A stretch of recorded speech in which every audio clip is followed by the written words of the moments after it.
তো hello everyone, welcome back to my mini blog. আজকে দেখাবো একটা ওয়াল হ্যাঙ্গিং। তো ভেবেই পাচ্ছিলাম না যে কী দেখাই, কী ভিডিও করি। তো ভাবলাম তো আমার কাছে একটা ওয়াল হ্যাঙ্গিং আছে, ওইটা লাগাই, সেটাই তোমাদের সাথে শেয়ার করি। যেটা বানিয়েছিলাম আমি কাল। আর সামনেই তো পুজো, ঘর সাজাতে তো কিছু জিনিস তো লাগবে। তাই আমি একটু মোল্ড ক্লে, একটা পড়ে থাকা আয়না, একটা কার্ডবোর্ড দিয়ে এত সুন্দর একটা জিনিস বানিয়েছি। কিন্তু একটা ঘটনা হয়েছে, করতে গিয়ে ওটার উপর আমার সব হোয়াইট কালার পড়ে গেছে। আর দেখতেই পাচ্ছ, একটু ডবল টেপ নিয়ে কেটে কুটে নিয়ে আমি দেয়ালে কিন্তু লাগিয়ে দিয়েছি। খুব সুন্দর আর খুব প্রিটি লাগছে।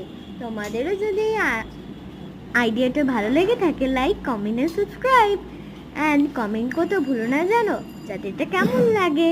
তো এটাও কিন্তু একটা আইডিয়ার মধ্যে পড়ে। তোমাদেরও যদি ভালো লাগে তাহলে অবশ্যই করে কমেন্টে কিন্তু জানাতে হবে। So by.